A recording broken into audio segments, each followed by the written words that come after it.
Iran से जंग के लिए यूएस की तैयारी भी तेज हो गई है और इराक के बगदाद में यूएस दूतावास में हलचल है। बगदाद में दूतावास छोड़कर गए यूएस के राजनयिक, मध्य पूर्व के दूसरे देश जा रहे हैं यूएस के राजनयिक। तो ये सारे संकेत ये बता रहे हैं कि अमेरिका की तरफ से इस जंग की तैयारी की जा रही है।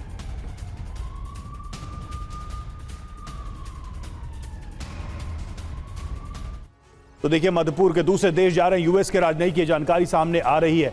क्या अहम जानकारी आपको बताते हैं। 6 संकेत हैं जो यूएस के बारे में हैं। किसी भी वक्त ईरान पर बड़े हमले की तैयारी की जा रही है।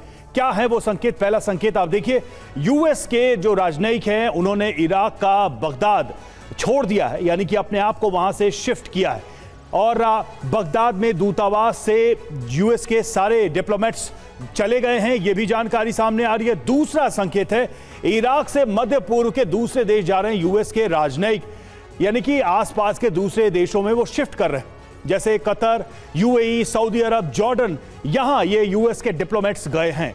और तीसरा संकेत है, हमले की आशंका के चलते इराक को छोड़ दिया है, क्योंकि उन्हें लगता है कि अमेरिकी बेस है यहां पर, तो कल को यहां भी हमला हो सकता है। इराक में ईरान समर्थित गुट भी सक्रिय हो चुका है और इराक में मौजूद हैं 2000 यूएस के सैनिक यहां पर जो बेस है, और यूएस बेस राजनयिकों पर हमले की आशंका इन 2 जगहों पर निशाना साध सकता है ईरान, इसलिए यहां से वो शिफ्ट कर रहे हैं। चौथा संकेत है, सऊदी अरब, जॉर्डन में F-22, F-35 की तैनाती कर दी गई है, यानी कि किसी भी वक्त यहां से अटैक लॉन्च हो सकता है। पांचवा संकेत, डिएगो गार्सिया में B-52 स्ट्रेटेजिक बॉम्बर मौजूद है, इसकी मौजूदगी सबसे बड़ा संकेत। इजरायल भी लंबे समय से इसकी बात कह रहा था। छठा संकेत, अरब सागर में सक्रिय US aircraft carrier Carl Vinson, तो ऐसे में यह भी दिखाई दे रहा है कि एक बड़े अटैक को लॉन्च करने की तैयारी भी की जा सकती है। त्रिपाठी जी, अब बात यहां पर कुल मिलाकर यह है कि अमेरिका के सारे इंडिकेशंस तो अटैक के ही हैं।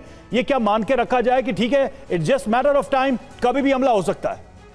देखिए, जो ट्रंप का जो परसेप्शन है ट्रंप के बारे में, हमने यदि डिकोड करना चाहूँगा पिछले 2-3 दिन से, तो पहले ही दिन उन्होंने कहा कि मेरे सारे मिलिट्री जो बेसेस वो एक्टिव हो गए हैं। उन्होंने Saudi Arab, Qatar, Bahrain, Kuwait, Oman, Jordan उन्होंने एक्टिवेट कर दिया था और उसी वक्त खमनेई साहब को चैलेंज किया था कि अल्टीमेट सरेंडर कर दो, नहीं तो मुझे आपका लोकेशन मालूम है। उसके बाद क्या हुआ, अचानक उन्होंने बोलने लगे कि देखिए ऐसा है कि 15 दिन का मुझे वक्त चाहिए। अब 15 दिन का जैसे वक्त मांगे तो नेतन्याहू साहब को याद आ गई जेलेंस्की की, कि जेलेंस्की को कैसे पूरे खुले मार्केट में बैठा करके बोला गया कि युद्ध की जिम्मेदारी मेरी नहीं, तुम अपने दम पर चुनाव लड़ो, अपने दम पर युद्ध लड़ो। और वही हुआ आज यहाँ पर। नेतन्याहू को 15 दिन के छोड़ने का मतलब है, जिस प्रकार से ईरान का आक्रामक अंदाज आज देखने को आ रहा है, जो आप देखिए कि 4 दिन पहले ये हमले इजराइल ईरान पर करता था, आज स्थिति बदल गई है। आज ईरान जो है इजराइल पर आक्रामकता को बनाए हुए। तो मुझे लगता है इस तरीके का जो एक्टिवेशन है कि कहीं दूतावास को, वहां के डिप्लोमेट्स को वहां से ट्रांसफर करना, वहां अपने जो मिलिट्री बेस है उसको सचेत करना, एक पोस्चरिंग है। और मैं ट्रंप को अभी पोस्चरिंग ही मानता हूं, क्योंकि ट्रंप पर एक बहुत दबाव है। देखिए, दबाव अमेरिका की जनता का है।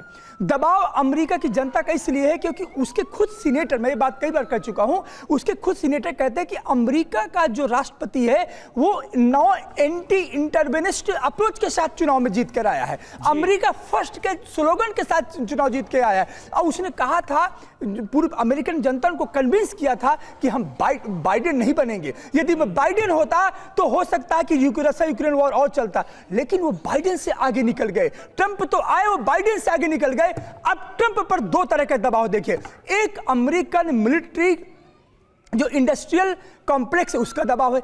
लॉकहीड मार्टिन और बोइंग जैसे कंपनी कह रही नहीं, युद्ध को चालू करो। अमेरिकी सीनेटर्स कह रहे हैं युद्ध को बंद करो। एलन मस्क कैलिफोर्निया और जो लॉस एंजल्स का जो जल रहा है वो कह रहे हैं कि व्हाट इज ट्रंप, ये हो क्या रहा है। तो ट्रंप, दूसरी बात सबसे महत्वपूर्ण रवि जी बात है, कल ही तो संदीप जी अभी मैं आता हूं आपके पास, लेकिन जो आपने अपने आप में जो बात कही है वो अपने आप में बहुत महत्वपूर्ण नजर आ रही है कि कहीं बेंजामिन नेतन्याहू को दूसरा जेलेंस्की तो नहीं बना दिया है डोनाल्ड ट्रंप ने।